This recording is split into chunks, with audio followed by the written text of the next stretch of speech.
Alright everybody, welcome back to rotational motion. We are still talking about torque, but before we do that, we're going to talk a little bit more about moment of inertia. So moment, well, not really a moment in time.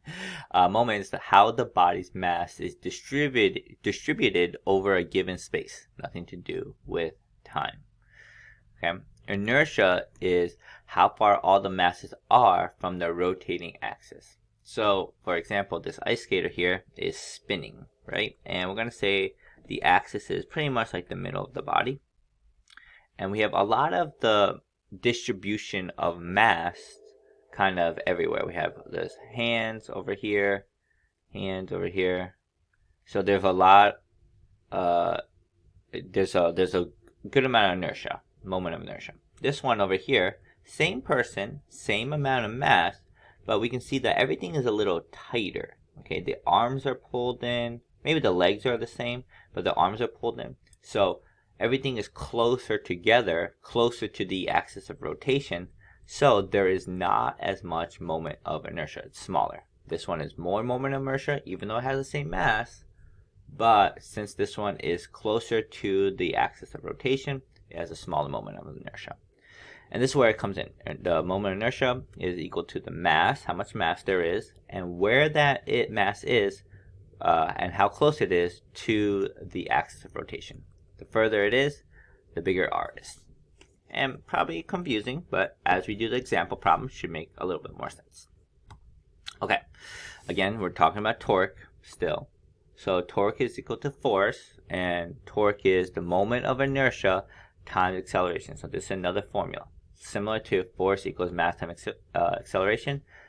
In angular motion, instead of using mass, we're going to be talking about inertia, okay? Because how hard something is to rotate depends not only on the mass, but where that mass is according to its axis of rotation.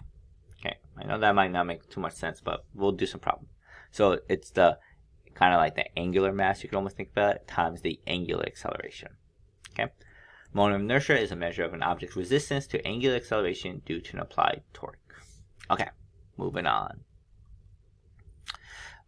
Okay, so look at the following diagram. If you release the block simultaneously from rest, which block lands on the ground first? Okay, so each of these blocks here, have the same amount of mass, but we can see they're in different positions. So we're going to see that this box here is going to be pulling the pulley, and then going to be pulling everything down, okay, or this block down. So we want to know which block hits the ground first, the one on the left or the one on the right. So take some time to think about it and pause the video as always.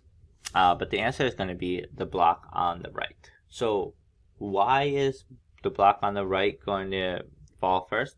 Well, even though they all have the same amount of mass, what we can see is the one on the right, the mass is a lot closer to the axis of rotation. Okay, this one, the mass is a lot further, so it's going to be much harder to rotate when the masses are further from the axis of rotation. Okay, and since this is easier for it to rotate, this will hit the ground first. Okay, all right, moving on. Two masses, one with a mass m and the other with a mass 2m, are attached to a light rod as shown. What is the net moment of inertia of the system? So again, we should know that the moment of inertia, if we're looking back, inertia is equal to the sum of all masses times radius squared. So inertia, maybe I'll do capital I, goes sum of mass r squared. So we have one mass, maybe I'll start from over here. So inertia is equal to 2m, and this is how far it is from the pivot. So that's going to be the radius. So I'm going to put L squared. That's how far it is from the pivot. So that's one mass. The other mass over here, it's just m, and it's a distance of 4L from the pivot. So 4L squared. Okay, the sum, remember the formula, sum of all masses times how far they are from the pivot squared. Okay, so now I'm going to simplify this. So it's going to be 2ml squared plus, it's going to be 4 squared is 16 ml squared. And then I could add this 18 ml squared. Okay, hope that makes sense. The reason why we didn't take a point, this like rod that's in the center, is it says it's a light rigid rod, so we're just going to say that the mass is negligible. Okay, so this is the inertia of it. Okay, moving on. Okay, small blocks, each with a mass m, are at the end and at the center of rod length L that has a negligible mass.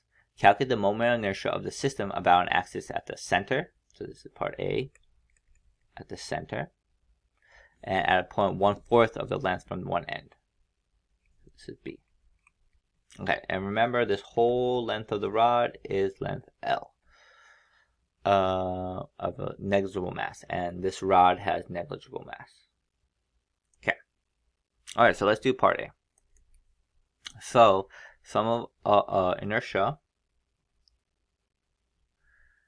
is equal to sum of all mass times radius squared. So we have one mass, which is a length 1/2 L away.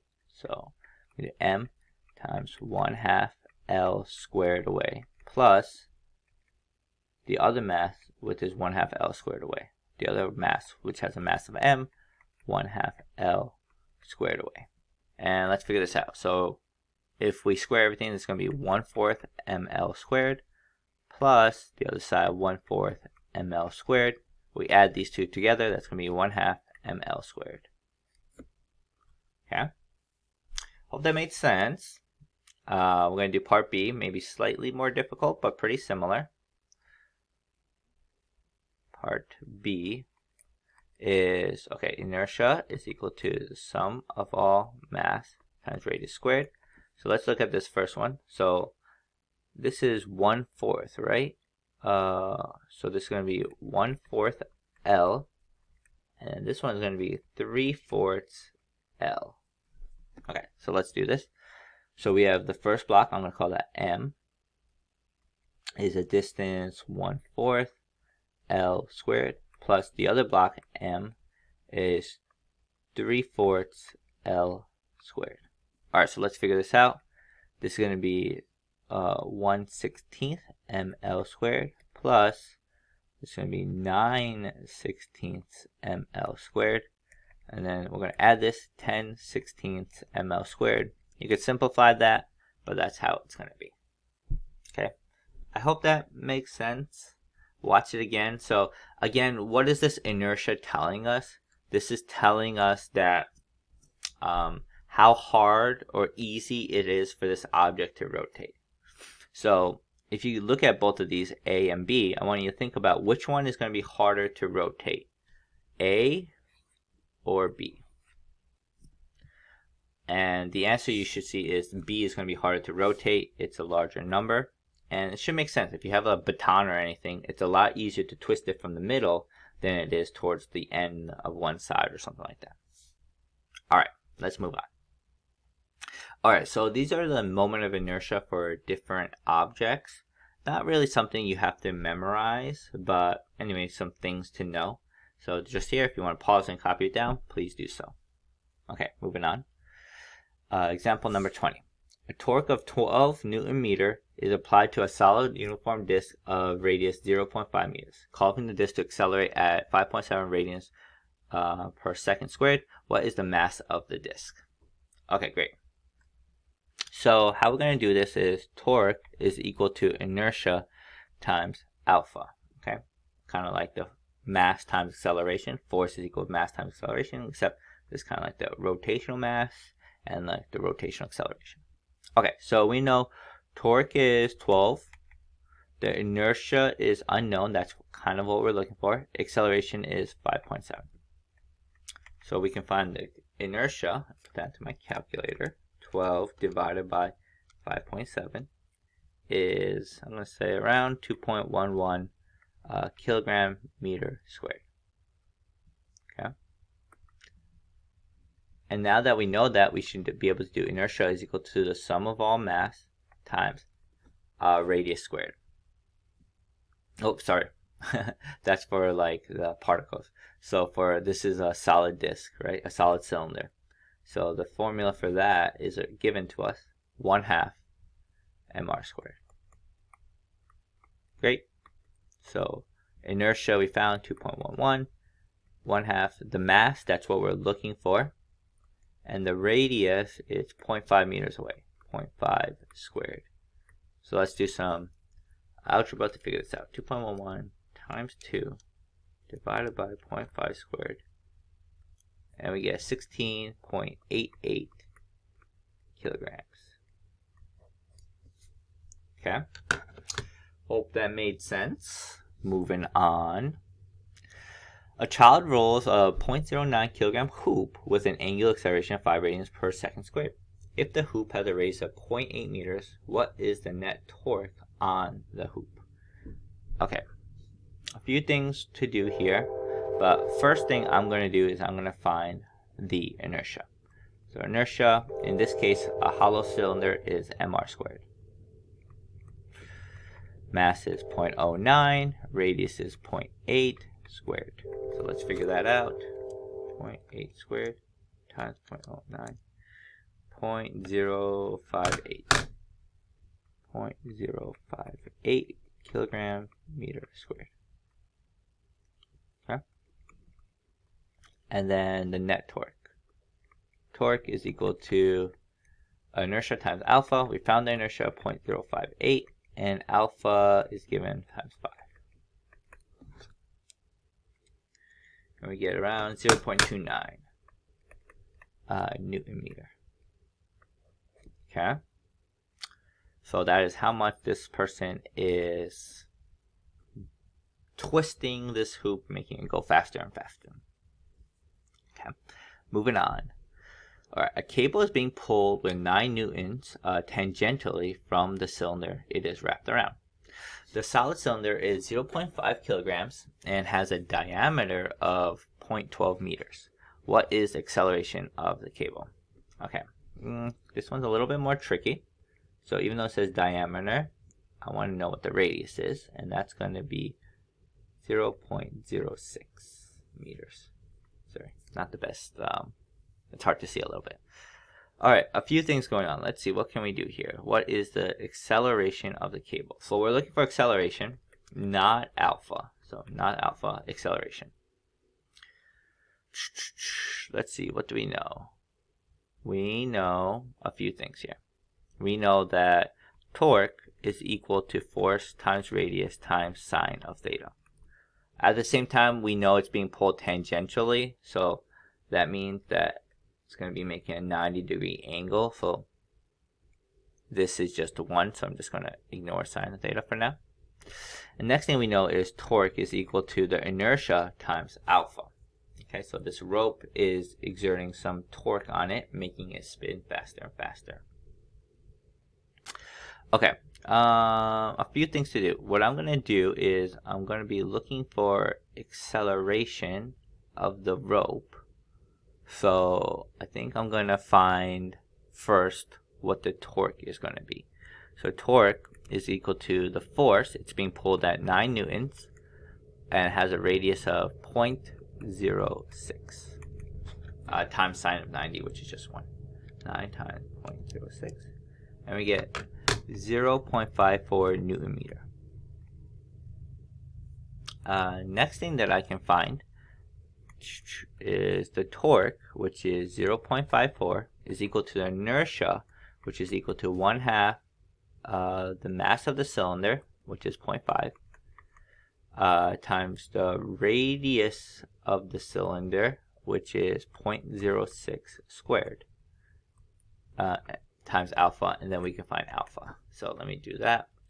0.54 divided by 0.5, 0.06 squared. And we get alpha, 600 radian per second squared. Well, it's going kind of crazy. Did I do that right? 0.54 times 2 divided by 0.06. Oops. Squared. All right, yeah.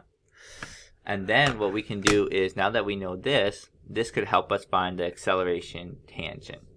So we should know the acceleration tangent is equal to alpha, which is 600, times the radius, which is 0.06. Okay? And we get 36 meters per second squared. Alright guys, kind of have a bit of a tough example problem here, but hopefully no problem for all of us. So let's look at this. An 800 Newton bucket of water is falling toward the bottom of the well at a rate of 2.5 meters per second squared. A rope is wrapped around a solid cylinder that has a radius of 0.8 meters. As the bucket falls, what is the tension in the rope? Okay, so a lot going on here. We're going to be having to use a lot of our physics skills, but let's see how we can do. So part A, first we're just going to start with drawing a free body diagram. Here's the bucket. Force of gravity is equal to 800 newtons. That is the weight of the bucket. We're looking for the force of tension, and we know it's the acceleration going down is 2.5 meters per second squared. Okay, so let's see what we know. Sum of all forces is equal to mass times acceleration. Force of tension going up. Force of gravity going down. The mass of the bucket is 800 divided by 10, which is 80. And the acceleration, it's going down 2.5. So let's do some math and figure this out. 80 times negative 2.5, and then plus 800, and then we get 600 newtons.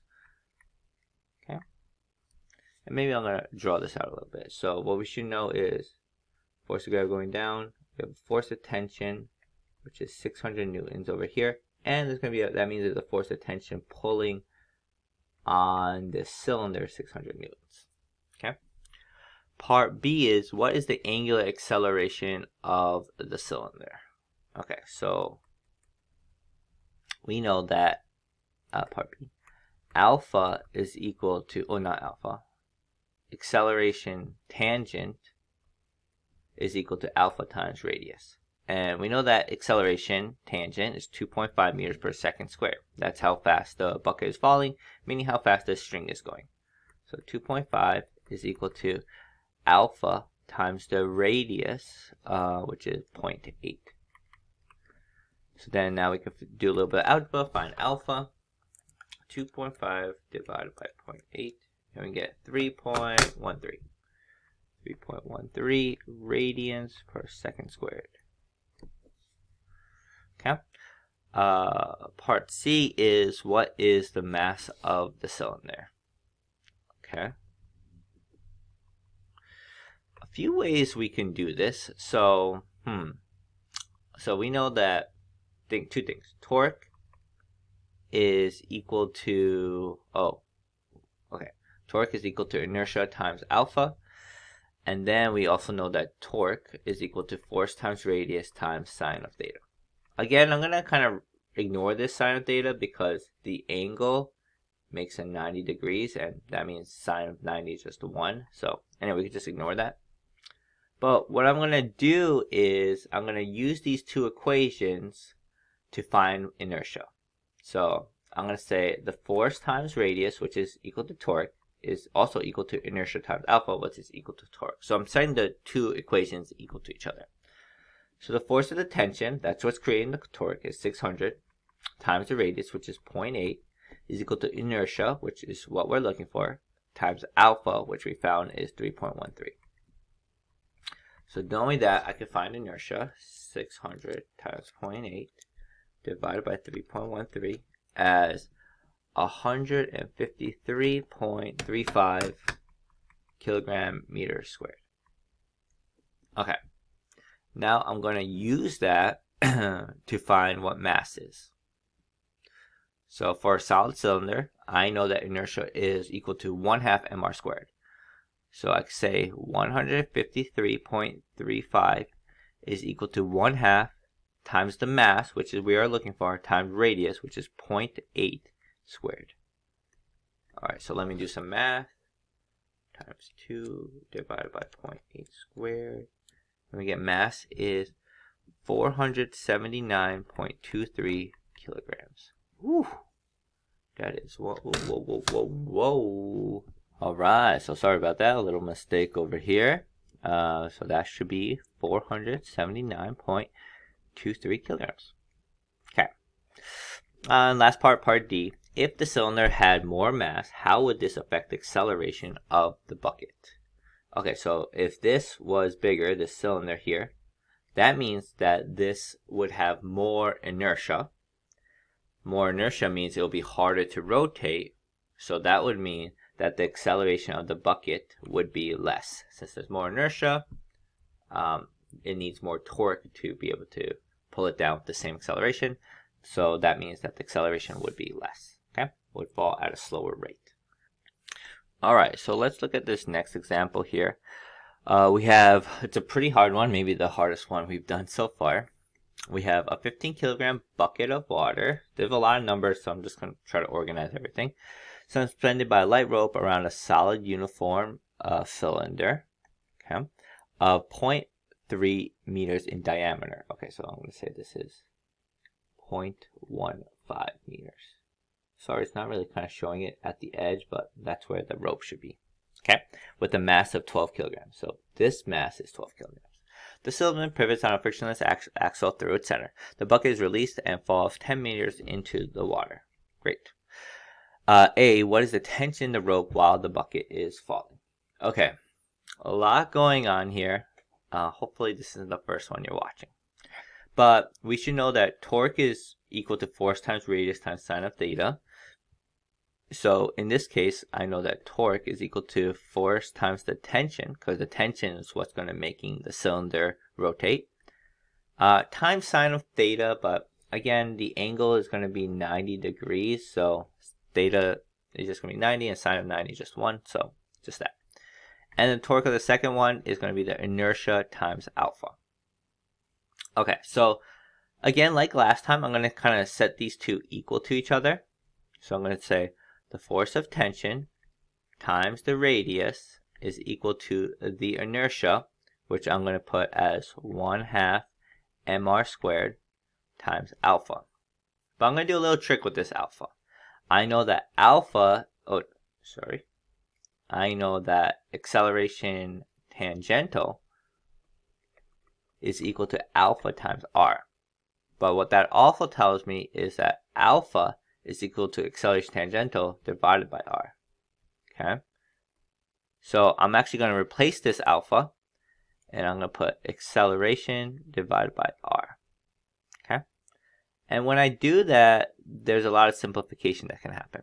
I can get one of these r's removed and get rid of that squared, divide both sides, and I can get this r removed and put it right here. So I can say force of tension is equal to 1/2 the mass of this disc, which is 12 kilograms, times acceleration. Simplify it even further. Force of tension is equal to 6 times A. Okay, a lot of simplification there. I'm going to keep moving. Now I'm going to do the sum of all forces is equal to mass times acceleration. So I'm going to kind of just be looking at things translationally now. We have force of tension and force of gravity going down. So force of tension going up, force of gravity going down. The mass of the bucket, which is 15 kilograms, and the acceleration. One thing I want to point out is the acceleration is downward. So I'm just going to make this thing negative over here, okay? Because it should be going down. We are looking for the tension, so we have, force of gravity. We know what force of gravity is. That is 15 times 10, or 150. So we have two variables. We don't know acceleration, we don't know force of tension, but we also have two equations. So what I'm going to do is, I know that acceleration is equal to force of tension divided by 6. I'm going to use that and plug that in right over here. So I'm going to say force of tension minus 150 is equal to negative 15 times force of tension divided by 6. Alright, I'm going to simplify a few things. I'm going to do force of tension minus 150 is equal to negative 15 divided by 6, which is negative 2.5 force of tension. Next, I'm going to put force of tension to the other side, so I'm going to put negative 150 is equal to negative 3.5 force of tension. Okay. Then lastly, I'm just going to divide 150 divided by 3.5, and I get a force of tension of 42.86 newtons. Okay. All right. So what we know is this is getting pulled down. The cylinder is getting pulled down by a force of tension of 42.86 newtons. Great. So we did part A. Part B is now, what is the time of fall? So a few things. Let's now find out what acceleration is equal to. So acceleration is force of tension divided by 6. We got that from this equation that we have. So 42.86 divided by 6, and we get 7.14 meters per second squared. And I'm going to call it negative just because it's going downward. And now this is more like a kinematics problem. I'm just going to erase some stuff to make some space, and we should be able to do this no problem. Okay, this is pretty complicated, so if it was hard, watch it back. There are a few things that are pretty tricky with all this. Okay, so what is the time fall? So we know initially when it goes, it starts with initial velocity of 0. It's going to fall 10 meters. And then there is going to be an acceleration of negative 7.14, and we're looking for the time of fall. So now we're going to look for the equation that has all 4 of these.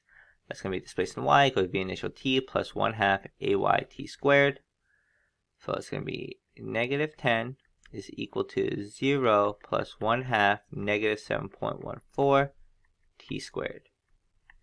And now let's find this out. Negative 10 times 2 divided by negative 7.14 and square root of that, and we get a time of 1.67 seconds. Oh, yep. Probably did a few rounding things. All right, great. I think we'll pause that for now. Next time we'll learn a little bit about moving rotationally and translationally. But there was a lot here, so please watch it back if you need to. And thanks for watching, everyone. Bye.